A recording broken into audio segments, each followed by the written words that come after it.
Welcome back to our YouTube channel. आज हम करने वाले हैं क्लास 10 का लाइट चैप्टर। अगर चैनल पर न्यू हो तो सब्सक्राइब करें, लाइक करें।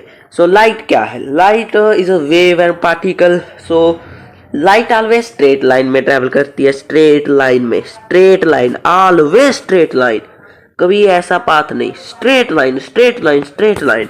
तो आप बात करने वाले हैं reflection of light. What is reflection? Reflection of light एक फिनोमिना है bouncing back of light rays in a same medium. Bouncing back of light rays in a same medium क्या है? Bouncing back of light in a same medium. Suppose करो यहाँ पर कोई mirror था, light रे आई, हम इसको कहते हैं इंसिडेंट लाइट रे। इसको हम कहेंगे इंसिडेंट लाइट रे, इंसिडेंट लाइट रे, इंसिडेंट लाइट रे। और ये रिफ्लेक्ट होगी तो इसे कहते हैं रिफ्लेक्टर रे, रिफ्लेक्टर रे, रिफ्लेक्टेड रे। ये क्या है? रिफ्लेक्टर रे, इंसिडेंट रे, इंसिडेंट रे, रिफ्लेक्टेड रे, इंसिडेंट रे, रिफ्लेक्टेड रे। और जो ये एंगल बनाती है हमें कहते हैं एंगल ऑफ इंसिडेंट। जो ये एंगल बनाती है हमें कहते हैं एंगल ऑफ इंसिडेंट, जिसे हम इसे डिनोट करते हैं। और ये एंगल बनाएगी एंगल ऑफ रिफ्लेक्शन, जिसे हम ऐसे डिनोट करते हैं। ये इंसिडेंट रे, रिफ्लेक्टर रे।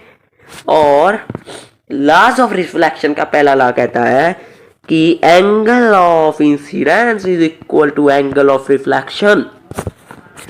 एंगल ऑफ इंसिडेंट, ये इंसिडेंट रे ने बनाया, ये इंसिडेंट रे, ये रिफ्रैक्टर रे। रिफ्रैक्टर रे ने अपना एंगल बनाया, ये इंसिडेंट ने अपना एंगल बनाया। जो ये दोनों एंगल होंगे ये सेम होंगे, जो ये दोनों एंगल होंगे वे सेम होंगे, सेम होंगे, सेम होंगे, ये दोनों angle same. Angle i is equal to angle r. First law है the angle of incident and angle of reflection will be same. ये दोनों सेम होंगे, सेम सेम है ये दोनों। और हमारा सेकंड लॉ है द इंसिडेंट रे, रिफ्लेक्टर रे एंड द नॉर्मल। अब नॉर्मल क्या होता है? नॉर्मल होता है ये जो 90 डिग्री का एंगल बनाए, 90 डिग्री का एंगल बनाए उसे हम नॉर्मल कहते हैं। नॉर्मल जो 90 डिग्री का, अगर मैं को इस पर नॉर्मल बनाऊं तो ये नॉर्मल होगा 90 डिग्री का एंगल। इस पर नॉर्मल ये होगा 90 डिग्री का एंगल। इस पर नॉर्मल ये होगा 90 डिग्री का एंगल। इसे हम नॉर्मल कहते हैं। सो इंसिडेंट रे, रिफ्लेक्टर रे, ये नॉर्मल, ये सभी एक प्लेन में लाई करेंगे, प्लेन में। A lies in same plane, वो पता है बहुत। A line same plane, same plane, same plane. ये प्लेन है एक, और ये सब एक प्लेन में ही लाई करेंगे, वन प्लेन में। So image formation by plane mirror पर हम बात करते हैं। Image formation by plane mirror. Suppose करो एक प्लेन मिरर है, ये उसका नॉर्मल, नॉर्मल, नॉर्मल जो 90 डिग्री का एंगल बनाएगा, नॉर्मल 90 डिग्री का एंगल बनाता है उसे हम नॉर्मल कहते हैं। सो ये नॉर्मल 90 डिग्री का एंगल, 90 डिग्री का एंगल नॉर्मल ने। सो यहाँ पर कोई ऑब्जेक्ट है ए बी, इससे एक इंसिडेंट रे आई, स्ट्रेट इंसिडेंट रे, जो ऐसे ही रिफ्लेक्ट हो जाएगी उसी पाथ में। आपको बताना भूल गया, अगर कोई लाइट 90 डिग्री के एंगल पर, 90 डिग्री के एंगल पर, 90 डिग्री के एंगल पर टकराए तो वो ऐसी रिफ्लेक्ट हो जाएगी अपने पाथ में ही। ये इंसिडेंट आई 90 डिग्री के एंगल पर, वो उसी पाथ में रिफ्लेक्ट हो जाएगी, उसी पाथ में। और जो एंगल ऑफ इंसिडेंट और एंगल ऑफ रिफ्लेक्शन इक्वल तो होंगे, बट दोनों 0 डिग्री के होंगे। अब आपको कि 0 डिग्री के क्यों?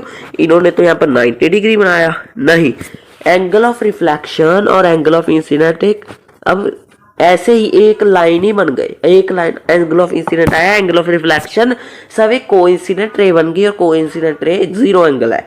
ऐसे तो मैं समझा रहा था कि मिरर है, मिरर, यहाँ पर कोई ए बी ऑब्जेक्ट था, यहाँ से एक रे आई, ऐसे ही रिफ्लेक्ट हो गई, फिर ऐसे दूसरी रे आई, वो ऐसे टकराई। इसे एडजस्ट कर लेना, सॉरी थोड़ा का ऐसे, और वो ऐसे गई, रुक जाओ, ऐसे आई, ऐसे ऐसे ऐसे, ऐसे यहाँ से टकराई और ऐसे रिफ्लेक्ट हो गई। तो ये था angle of incident made by incident ray, incident ray. ये था angle of reflection make by reflected ray. ये दोनों इक्वल होंगे। ओके, तो जो प्लेन मिरर है ना, हम इसको एक्सटेंड करते हैं, इस लाइन को। तो मैंने इस लाइन को एक्सटेंड किया, यहाँ पर मिल गए, यहाँ पर ये लाइंस मिल गई, तो ये हमारी इमेज हुई ए डैश बी डैश। जो प्लेन मिरर है ना, वो एक virtual erect and same sizes object. और वर्चुअल इमेज क्या होती है? जो इमेज इंटरसेक्शन से ना बनी हो उसे वर्चुअल इमेज कहते हैं। जैसे दो रे इंटरसेक्ट करी तो उसकी इमेज तो यहाँ बनेगी, अगर वो दोनों रे इंटरसेक्ट ही ना करी तो हम उसे एक्सटेंड कर कर उसका पीछे जब वो एक्सटेंड होगी तो उसे हम वर्चुअल इमेज कहेंगे।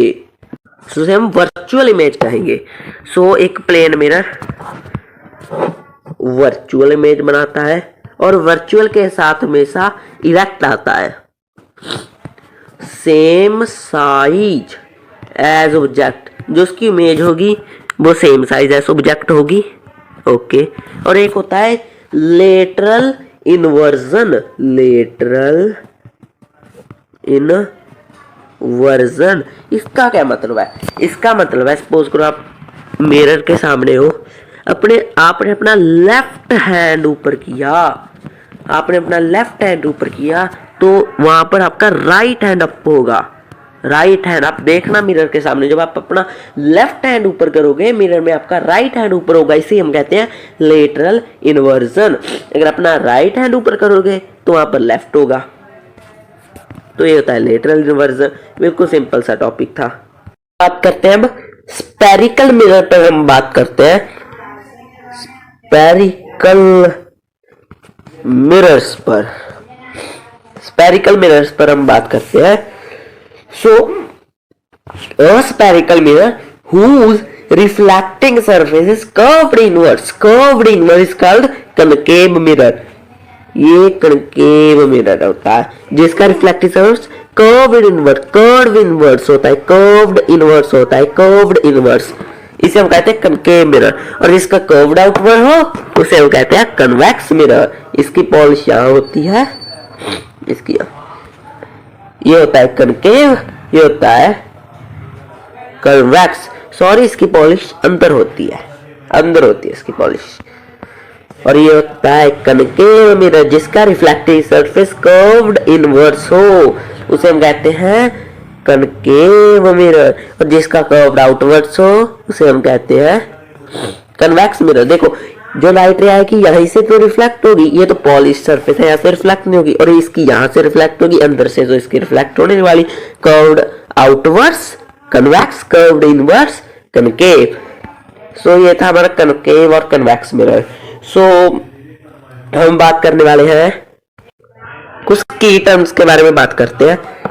हम कनकेव मिरर है, यहाँ पर एक प्रिंसिपल एक्सिस होगी, एक लाइन होगी। हम रे डायग्राम सीखेंगे तब आपको अच्छा आ जाएगा। ये रे को हम कहते हैं प्रिंसिपल एक्सिस, इस रे को हम कहते हैं प्रिंसिपल एक्सिस, प्रिंसिपल एक्सिस कहते हैं। एक कन्वेक्स क्या है प्रिंसिपल एक्सिस, ये कनकेव की प्रिंसिपल एक्सिस।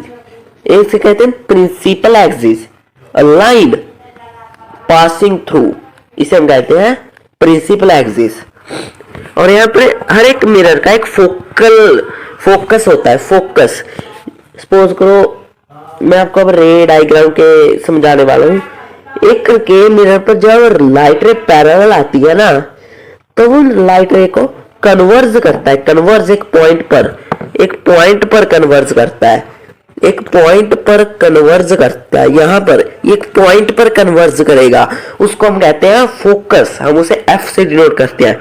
एक पॉइंट पर कन्वर्ज करता है, हम उसे कहते हैं फोकस। फोकस एक पॉइंट पर कन्वर्ज करेगा इंसिडेंट रेज को उसे कहते हैं हम फोकस। फोकस पैरेलल रेज आई, उसे एक पॉइंट पर कन्वर्ज करेगा, हम उसे कहते हैं फोकस। सो ये रहा principal axis, parallel rays are converge at focus, इसे कहते हैं फोकस। इसे कहते हैं हम पोल कहते हैं हम इसको, इसे कहते हैं हम पोल। और जब पोल से फोकस तक के डिस्टेंस को हम कहते हैं फोकल लेंथ। पोल से फोकस तक के डिस्टेंस को हम कहते हैं फोकल लेंथ। पोल से फोकस तक का डिस्टेंस फोकल लेंथ।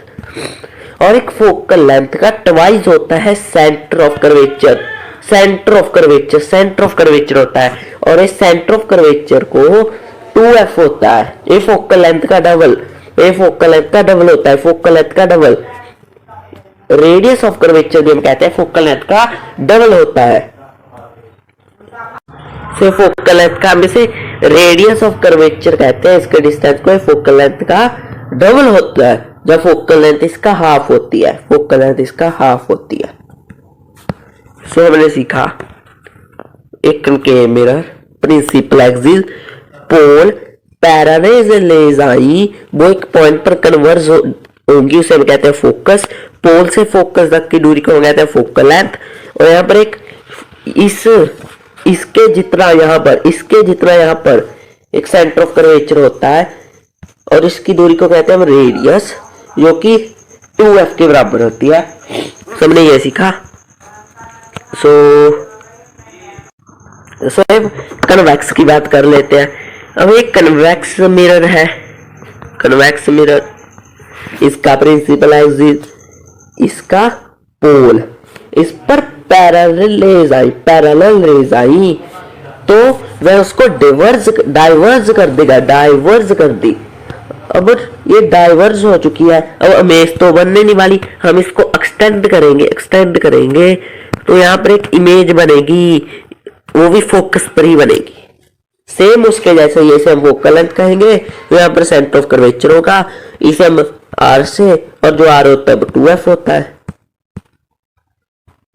सो ये था। सो एक होता है अपर्चर होता है। सपोज करो ये कनकेव मिरर है, ये इसका अपर्चर है, ये इसका अपर्चर।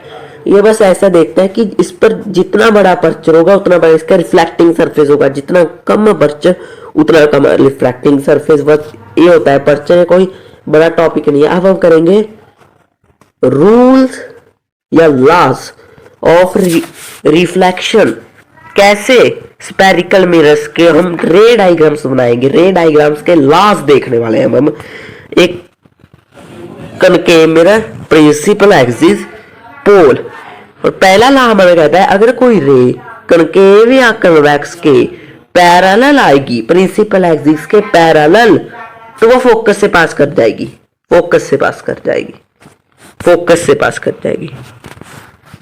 और एक कन्वेक्स है, इसने पैरेलल को डाइवर्ज किया और हम एक्सटेंड करेंगे तो ये फोकस पर ही जाएगी, वो फोकस से पास कर जाएगी। हमारा फर्स्ट लॉ कहता है अगर कोई लाइट पैरेलल आती है प्रिंसिपल एक्सिस से तो फोकस पर पास कर जाएगी, हमारा फर्स्ट लॉ है।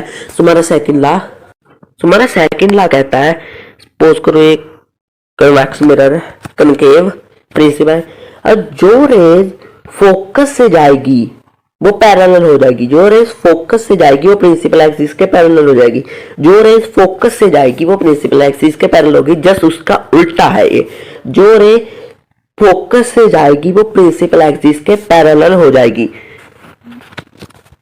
ये फोकस से एक रे आई, ऐसे टकराएगी और पैरेलल हो जाएगी, ऐसे टकराएगी पैरेलल हो जाएगी। ऐसा ही कन्वेक्स के साथ है, कन्वेक्स मिरर। अब इसमें देखो ये फोकस, ऐसे एक रे फोकस पर, फोकस से आई और ऐसे पैरेलल हो जाएगी, ये हमारा सेकंड लॉ, जैसे उसका उल्टा।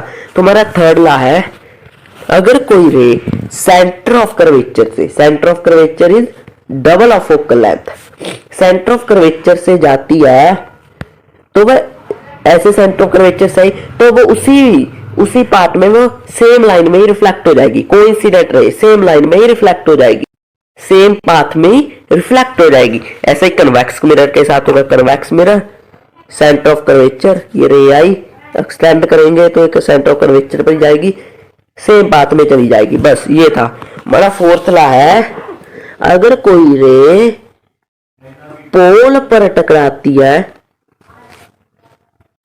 पोल पर टकराती है तो जो उसका ये एंगल इंसिडेंट रे एंगल बनाएगी, वो जो रिफ्लेक्टर रे एंगल बनाएगी, वो दोनों सेम होंगे। अगर कोई रे पोल से टकराती है तो जो इंसिडेंट और रिफ्लेक्टर रे एंगल बनाएगी वो दोनों सेम होंगे। ये हमारा फोर्थ लॉ था, यही हमारे 4 लॉ थे जिसको हम रे डायग्राम में यूज करने वाले हैं। मैं आपको क्विक रिवीजन कराता हूँ।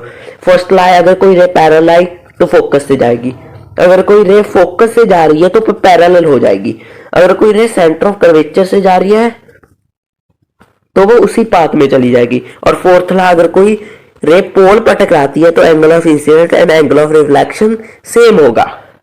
सो हम बात करने वाले हैं रे डायग्राम के बारे में। एनसीईआरटी में रे डायग्राम दी हुई है, रे डायग्राम ऑफ कनकेव मिरर के बारे में। तुम्हारा फर्स्ट रे डायग्राम है कनकेव मिरर, प्रिंसिपल एक्सिस, पोल ए पैरेलल रे, इन्फिनिटी पर कोई ऑब्जेक्ट पड़ा है, इन्फिनिटी पर वहां से पैरेलल रेज आई, फोकस पर पास कर गई। ये हमारा फर्स्ट रे डायग्राम है, फोकस पर पास कर गई, ये हमारा फर्स्ट रे डायग्राम है। वही है बस, पैरेलल आई फोकस से पास कर गई, हमारा फर्स्ट रे डायग्राम है। इसमें ऑब्जेक्ट था इन्फिनिटी पर, ऑब्जेक्ट था इन्फिनिटी पर, जो इमेज बनी वो बनी फोकस पर। और जो इमेज का साइज होगा वो वेरी स्मॉल होगा, बहुत छोटी होगी, एक पॉइंट साइज इमेज बनेगी और रियल एंड इन्वर्टेड होगी। कनकेव मिरर के हम 6 केस होते हैं, 5 केस में रियल एंड इन्वर्टेड इमेज बनती है। रियल के साथ हमेशा इन्वर्टेड आता है। सो हमारी सेकंड रे डायग्राम है, एक ऑब्जेक्ट फोकस पर पड़ा है, तो उसकी पहली रे ऐसे चली जाएगी रिफ्लेक्ट होकर, सेकंड रे वो ऐसे करेगा, सेंटर ऑफ कर्वेचर से जाएगी। अब ये जो दोनों रेज है ना, ये वाली और ये वाली, ये पैरेलल हो गई है, पैरेलल। अब ये इन्फिनिटी पर जाकर मिलेगी, जब ये इन्फिनिटी पर बनेगी तो इसका इमेज साइज होगा वो हाईली इनलार्ज होगा, highly enlarge, real and inverted image बनेगी। एट इन्फिनिटी पर बनेगी, हाई एंड इनलार्ज होगी, रियल एंड इन्वर्टेड होगी। तुम्हारा थर्ड केस है, एक convex concave mirror, principal axis, pole, एक ऑब्जेक्ट सेंटर ऑफ कर्वेचर पर पड़ा है, फर्स्ट रे आई फोकस से पास कर गई, सेकंड रे फोकस से गई, पैरेलल हो गई और यहां पर इंटरसेक्ट कर गई, तो ये ऑब्जेक्ट भी सेंटर ऑफ कर्वेचर पर ही था, इमेज भी सेंटर ऑफ कर्वेचर पर ही बनेगी, सेम साइज एज ऑब्जेक्ट होगी और रियल एंड इन्वर्टेड होगी। तो इस पर एक एमसीक्यू बन सकता है, ऐसा केस बनाओ के मिरर का जहां पर ऑब्जेक्ट का साइज इमेज के साइज के इक्वल होता है, तो वहां पर हम ऑब्जेक्ट को सेंटर ऑफ कर्वेचर पर रखेंगे। तो ये था हमारा थर्ड। तुम्हारा फोर्थ है पोल, फोकस, सेंटर ऑफ कर्वेचर। हमारा फोर्थ है, अगर कोई ऑब्जेक्ट सेंटर ऑफ कर्वेचर के पीछे पड़ा है तो फर्स्ट रे आएगी पैरेलल, फोकस से टकराएगी, और सेकंड रे आएगी हमारी सेंटर ऑफ कर्वेचर से पास कर जाएगी। एक अब स्केल से बनती है ये अच्छी, मैं बनाकर दिखाता हूँ। फोकस, सेंटर ऑफ कर्वेचर, यहाँ पर ऑब्जेक्ट पड़ा है, फर्स्ट रे आई फोकस से गई, सेकंड रे सेंटर ऑफ कर्वेचर से जाएगी और जो ऑब्जेक्ट बनेगा वो between centre of curvature and focus पर बनेगी, जो ऑब्जेक्ट के साइज से छोटी होगी, स्मॉल होगी और रियल एंड इन्वर्टेड होगी। इन्वर्टेड इमेज होती है जो उल्टी होती है और इरेक्ट इमेज होती है जो सीधी होती है। हमारा वो फिफ्थ केस है, अगर कोई ऑब्जेक्ट सी एंड एफ के बिटवीन पड़ा है, उसका जस्ट उल्टा है, ऑब्जेक्ट सी एंड एफ के बिटवीन पड़ा है तो इमेज बनेगी बियॉन्ड सी बनेगी, उसका जस्ट उल्टा है ये। फर्स्ट रे आई पैरेलल, फोकस से गई, सेकंड रे से सेंटर ऑफ कर्वेचर से जाएगी और यहाँ पर बियॉन्ड सी बनाएगी और वो इमेज का साइज इससे बड़ा होगा, लार्ज होगी, रियल एंड इन्वर्टेड होगी और बियॉन्ड सी होगी। तो हमारा sixth case one of the most important case है, जो कि यहां पर इरेक्ट इमेज बनती है, वर्चुअल इरेक्ट में। पोल, फोकस, सेंटर ऑफ कर्वेचर। जो हमारा ऑब्जेक्ट है वो पोल और फोकस के बीच पड़ा है, पोल और फोकस के बीच पड़ा है। हमारी फर्स्ट रे पोल से गई, हमने फोर्थ ला पढ़ा था, अगर कोई पोल से आती है तो angle of incidence equal to angle of reflection. हमारी सेकंड रे ऐसे टकराई और सेंटर ऑफ कर्वेचर से पास कर गई, सेंटर ऑफ कर्वेचर से पास कर गई। तो अब इमेज तो कहीं बनने नहीं वाली क्योंकि ये कहीं मिलेंगी नहीं लाइंस, तो हम इसको एक्सटेंड करते हैं। यहां से हमने इसको एक्सटेंड किया, इसको एक्सटेंड किया, एक्सटेंड किया, यहाँ पर मिलेंगी तो इमेज बनेगी जो कि हाईली इनलार्ज्ड होगी, वर्चुअल इंटरेक्ट होगी, रेक्ट इमेज जो कि सीधी होती है वर्चुअल इंटरेक्ट होगी और हाईली इनलार्ज होगी और बिहाइंड द मिरर बनेगी। तो ये थे हमारे 6 केस ऑफ कनकेव मिरर। हम बात करने वाले हैं कन्वेक्स मिरर की। कन्वेक्स मिरर के, कन्वेक्स मिरर का पहला केस तो सेम होगा, प्रिंसिपल एक्सिस, और कन्वेक्स मिरर हमेशा small erect and virtual image बनाता है, हमेशा small erect and virtual image बनाता है हमेशा। पैरेलल रेज आई इंफिनिटी से डाइवर्ज हो गई और एक्सटेंड करोगे फोकस पर मिल जाएंगी, फोकस पर मिल गई, और जो इमेज होगी वो हाईली डिमिनिश्ड होगी, मींस हाईली स्मॉल होगी, वर्चुअल इरेक्ट होगी और बिहाइंड द मिरर होगी at focus. So convex mirror का दूसरा केस और आखिरी केस, इसके दो ही केस होते हैं, पोल, फोकस। कन्वेक्स मिरर का second and last case, focus, centre of curvature, pole. यहां पर कोई ऑब्जेक्ट है, वहां से एक रे आई ऐसे चली जाएगी, इसको एक्सटेंड करेंगे तो फोकस से पास होगी, फोकस से ऐसे, और सेकंड रे आई ऐसे और ऐसे रिफ्लेक्ट होगी। जब हम इसको एक्सटेंड करेंगे तो जो रेज है वहां पर मिल जाएंगी, यहाँ पर जब आप स्केल से करोगे ऐसे आएगी, ऐसे ऐसे ऐसे यहाँ पर मिल जाएगी, और जो इमेज होगी वो स्मॉल होगी, वर्चुअल इंटरेक्ट होगी। तो इसके दो ही केस है। सो हम बात करने हैं uses of concave and convex mirror. जो कनकेव मिरर होता है वो torch, Searchlight and vehicle headlights में काम आता है। जब व्हीकल हेडलाइट्स में जब पैरेलल बीम आती है तो वो एक बीम छोड़ता है जिससे ज़्यादा लाइट प्रोड्यूस होती है, और कन्वेक्स मिरर होता है वो जो व्हीकल्स का साइड वाला मिरर होता है उसमें काम आता है, क्योंकि ये हमेशा छोटी इमेज बनाता है, इससे ड्राइवर को ज़्यादा से ज़्यादा ट्रैफिक दिखता है। तो ये थी हमारी वीडियो। नेक्स्ट वीडियो में हम रिफ्रैक्शन ऑफ लाइट पढ़ेंगे। धन्यवाद।